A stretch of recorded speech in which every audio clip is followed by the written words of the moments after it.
Podpischiklarim uchun niyatlaringizni oldim. Like bergan, obuna bo'lganlar uchun shifoli, xayrli bo'lsin. Aqlingizdagi inson sizga qadam tashlab kelish niyati bormi deb 3 ta karta tanlov qilamiz. Birinchi kartani tanlaganlar, ikkinchi kartani tanlaganlar, uchinchi kartani tanlaganlar ko'ramiz. Aqlingizdagi inson faqat pul kelishini kutib turibdi. Qandaydir pul kelishi, mana shunaqa holati bo'lib turibdi bu yerda. Aqlingizdagi inson pul kelishini kutib turibdi.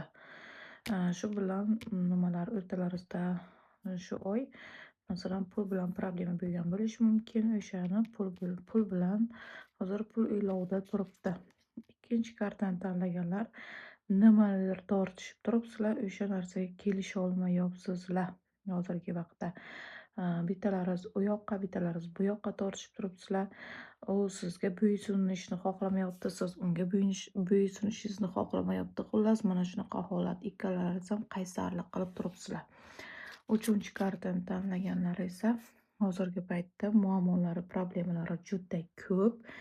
O'shanda bu boshi qotgan. Hozirgi paytda qo'rquvlar bosgan. Bo'lmasa bu kartalardan ham bir ishlatib ko'ramiz. Bu kartadan ko'ramiz. Hali bir qarorga kelmayapti qadam tashlab kelish uchun. Hali bir qarori yo'q.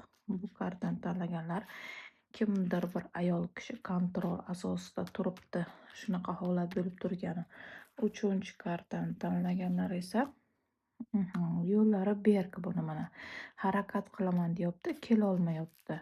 Qo'rquvlar bosgan, yo'llari berk, to'sqinliklar bor deb turibdi.